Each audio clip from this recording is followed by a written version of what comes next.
As we continue to follow the election, we are doing our part to make sure we get the candidates in studio with us. Mm-hmm. It's only 2 weeks away from early voting. Yeah, we're getting close. It's well, an actual election day is 4 weeks away from today. Wow. It's rolling fast. My goodness. 4 Tuesdays from now. Joining us in studio, Lieutenant Colonel Greg Ellison will kick this off. He's running for Congress, the 3rd Congressional District. Good morning. How are you? Hey, I'm great. Thank you for having me on today. Happy to have you too. Bernie and Rob. Bernie and I, we sat down a couple weeks ago and really kind of narrowed down, of course, because we have a million questions, but really wanted to narrow it down to 5 key questions that we can ask all the candidates when they come through here. Everyone, our listeners can hear their answers, make their decisions based on that. So if you don't mind, we'll get started with that. So obviously, you're running for the seat that's currently held by Charles Bustani. He's running for Senate. What differentiates yourself from the other candidates in the race? Well, first of all, we're celebrating good news. Yeah. We have been endorsed, and I think unanimously so, by the editorial board of the Lafayette Daily Advertiser. They came out in their editorial on Sunday and said, for Congress, Greg Ellison stands above the rest.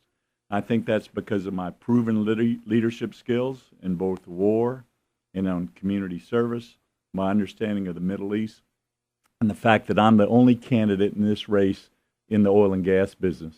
That was my next question. With the oil industry in turmoil, how it is in the state, how will you work to help restore jobs and the industry as a whole?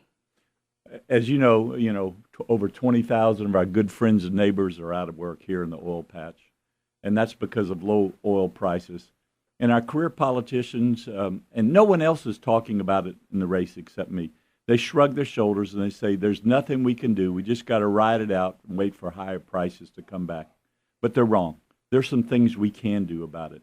Number one, royalty relief in the deep water drilling in the Gulf of Mexico.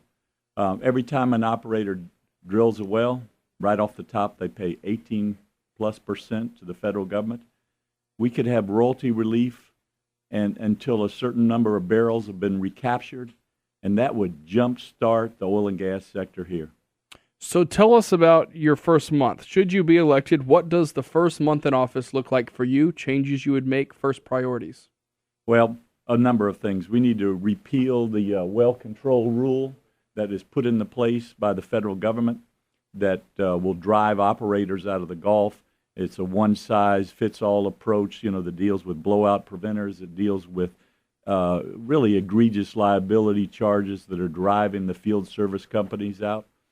And we got to realize that the economic piston that makes this region go are those 2,000 field service companies nestled along Highway 90, and they support the deep water drilling. And our federal government has a war on fossil fuels. And let me add something else. For the last 40-plus years, our energy policy is we've had no energy policy. It coalesces with our foreign policy and our military policy, and that's to send young boys and girls into harm's way to fight and die for oil. And that's wrong. That's morally wrong. We have the ability to be energy independent along the North American axis, and we need to move that way. All right. Obviously, you see the same news that we did, race relations here in the country. As a state that has had its own issues with race, how do you think race will play a role in how you execute the office that you're running for? The United States of America is a great social experiment. We're the first heterogeneous republic ever in the history of mankind, and our moral fabric of our society is unraveling right before our very eyes. No matter how well-intentioned Lyndon Johnson was with the Great Society programs, they resulted in the disintegration of the American family unit. A village cannot raise a child properly. It takes two parents showing up from the very beginning, teaching about the love of God, discipline, respect, the value of hard work and education. And finally, what would you say is your biggest flaw? My biggest flaw? Wow. I'm human. we all make mistakes. I'm not perfect. I care, and sometimes when you care too much, you can be hurt. So I care passionately about Louisiana. I care passionately about getting our good friends and neighbors back to work. I feel passionately about keeping America safe, our borders secure. You know, I fought. I had 1,500 soldiers working for me in Iraq.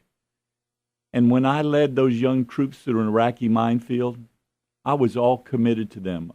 You know, I did everything within my power to bring them back home safely to their loved ones. And I kept my promise. And when I go to Washington, D.C., I'm not a career politician. I'm going to keep my promise.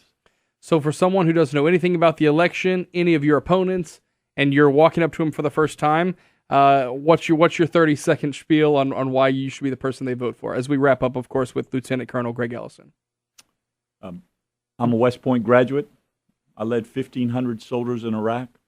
I have proven leadership skills, and our country faces a myriad of problems that we're going to have to deal with, from ISIS to our national debt, which is a cancer growing inside of us and no one seems to notice, our porous borders. So this election is all about leadership to deal with those challenging times that are going to come ahead. And I have proven my leadership. Our country has awarded me the Bronze Star and the Legion of Merit for my leadership in the most trying of human conditions, war. And on a night long ago in Iraq, I looked young American combat soldiers in the eye and said, "Follow me through an Iraqi minefield." I was all in then, and I'm all in now, and my name is Greg Ellison, and I have the proven leadership skills to be your next United States Congressman. We appreciate your time, and we will continue to talk to the candidates leading up to the race, leading up to the election, 4 weeks away from today, as it is. Yeah, please come out and vote for Greg Ellison. Thank you. Lieutenant Colonel Greg Ellison, we appreciate your time. 7:46 now. We continue